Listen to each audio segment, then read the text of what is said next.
നമസ്കാരം. Iran president Ibrahim റൈസിയുടെയും വിദേശകാര്യമന്ത്രി ഹുസൈൻ അമീർ അബ്ദുല്ലാഹിൻ്റെയും മരണത്തിൽ ഇന്ത്യയിൽ ഒരു ദിവസത്തെ ദുഃഖാചരണം പ്രഖ്യാപിച്ചു. അന്താരാഷ്ട്ര തലത്തിൽ ഇന്ത്യയുടെ ഏറ്റവും അടുത്ത സൗഹൃദ രാജ്യങ്ങളിൽ ഒന്നാണ് ഇറാൻ. ഈ സാഹചര്യത്തിൽ കൂടിയാണ് ദുഃഖാചരണം. നാളെ ഒരു ദിവസത്തെ ദുഃഖാചരണമാണ് പ്രഖ്യാപിച്ചിരിക്കുന്നത്. ഇതിൻ്റെ ഭാഗമായി നാളെ എല്ലാ ഔദ്യോഗിക ആഘോഷ പരിപാടികളും റദ്ദാക്കിയിട്ടുണ്ട്. ദേശീയ പതാക പകുതി താഴ്ത്തിക്കെട്ടാനും തീരുമാനമുണ്ട്. അതേസമയം ഇടക്കാല വിദേശകാര്യമന്ത്രിയായ അലി ബഗേരിയെ മന്ത്രിസഭ നിയമിച്ചിട്ടുണ്ട്. ഹെലികോപ്റ്റർ അപകടത്തിൽ വിദേശകാര്യമന്ത്രി അമീർ അബ്ദുല്ലാഹിയൻ മരണപ്പെട്ടതോടെയാണ് ഇടക്കാല മന്ത്രിയെ നിയമിച്ചത്. അതിനിടെ ഇബ്രാഹിം റൈസി സഞ്ചരിച്ച ഹെലികോപ്റ്ററിൽ സിഗ്നൽ സംവിധാനം പ്രവർത്തിച്ചിരുന്നില്ലെന്ന് തുർക്കിയിലെ ഗതാഗത മന്ത്രി പറഞ്ഞു. സിഗ്നൽ സംവിധാനം ഒരുപക്ഷെ ഇല്ലായിരുന്നിരിക്കാം, അതല്ലെങ്കിൽ പ്രവർത്തിക്കുന്നുണ്ടായിരിക്കില്ല എന്നും മന്ത്രി പറഞ്ഞു.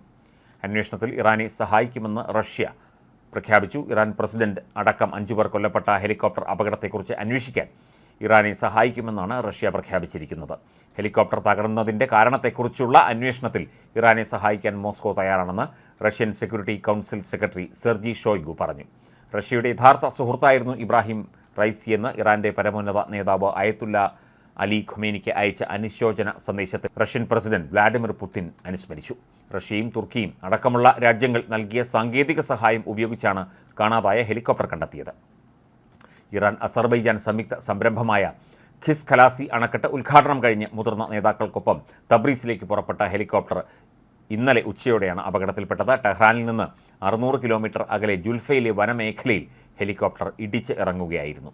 ഇബ്രാഹിം റൈസിയുടെ മരണം ദൈവത്തിൻ്റെ ശിക്ഷയെന്ന വിമർശനവുമായി ഇസ്രായേലിലെ ജൂത മതപണ്ഡിതർ രംഗത്തെത്തിയത് ലോകം മുഴുവൻ പ്രതിഷേധത്തിനും വിമർശനത്തിനും കാരണമായിട്ടുണ്ട്. അധിക്ഷേപവും അസഭ്യവും നിറഞ്ഞ സ്വരത്തിലാണ് സമൂഹമാധ്യമങ്ങളിലൂടെ ജൂതപണ്ഡിതർ കടുത്ത വിമർശനം ഉന്നയിക്കുന്നത്. ഇത് കടുത്ത എതിർപ്പിന് കാരണമായിട്ടുണ്ട്. സമൂഹമാധ്യമങ്ങളിലടക്കം ഇതിനെതിരെ വലിയ പ്രതികരണങ്ങളും പ്രതിഷേധങ്ങളുമാണ് നടക്കുന്നത്. ജൂതർക്കും ഇസ്രായേലിനുമെതിരെ സ്വീകരിച്ച കടുത്ത നിലപാടുകളുടെ പേരിലാണ് ജൂതമതത്തിലെ റബ്ബിമാരുടേതടക്കമുള്ള സമൂഹമാധ്യമങ്ങളിലെ പ്രതികരണം എന്നാണ് അവർ നൽകുന്ന വിശദീകരണം. അധിക്ഷേപ സ്വരത്തിൽ ഒരു വ്യക്തിയുടെ മരണത്തിന് ശേഷം ഒരു ഭരണാധികാരിയെ ഇത്തരത്തിൽ ആക്ഷേപിക്കുന്നത് ശരിയായ ഒരു നടപടിയല്ല. അത് ഏത് മതത്തിൻ്റെ രേഖകളിലായാലും അത് പാടുള്ള കാര്യമല്ല എന്ന് തന്നെയാണ് ഈ ഒരു റബ്ബിമാരുടെ വിമർശനം, അധിക്ഷേപം, ഇതിനെതിരെ ഉയരുന്ന വ്യക്തമായ പ്രതിഷേധം. അയത്തുള്ള ഖൊമേനിയുടെ പിൻഗാമിയായി പരാമർശിക്കപ്പെടുന്ന ഇബ്രാഹിം റൈസിയുടെ മരണം ഇറാന് വലിയ തിരിച്ചടിയാണ് തുടങ്ങിയ കാര്യങ്ങളൊക്കെ തന്നെ ഈ റബ്ബിമാർ പോസ്റ്റ് ചെയ്തിട്ടുണ്ട്.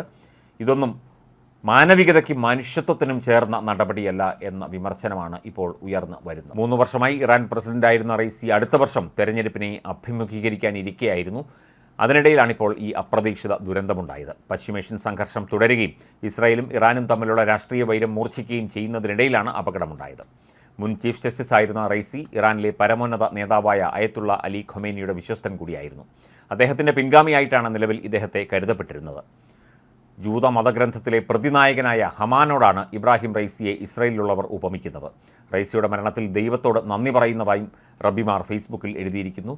ഇതൊക്കെ തന്നെ ഒട്ടും ശരിയായ ഒരു രാഷ്ട്രീയ ധാർമ്മിക രീതിയല്ല തുടങ്ങിയ കാര്യങ്ങൾ ഇവർക്കെതിരെ ഉന്നയിക്കുന്നുണ്ട്. ഇപ്പോൾ ഫലസ്തീൻ വിഷയത്തിൽ കടുത്ത നിലപാട് സ്വീകരിച്ചതിനാണ് ഇസ്രായേലിലെ തീവ്ര ദേശീയവാദികൾ അവർ ഏറ്റവും വെറുക്കുന്ന ഒരു വ്യക്തിയായി ഇദ്ദേഹത്തെ കണ്ടത് എന്നുള്ള റിപ്പോർട്ടുകളും പുറത്തു വരുന്നുണ്ട്. എന്തൊക്കെയായാലും ഒരാളുടെ മരണശേഷം ഇത്തരം നടപടിക്രമങ്ങളും ഇത്തരം പ്രതികരണങ്ങളും ഒരിക്കലും അംഗീകരിക്കാനാവുന്നതല്ല എന്നാണ് ലോക സമൂഹം ഈ ഒരു വിഷയത്തോട് പ്രതികരിക്കുമ്പോൾ പറയുന്നത്.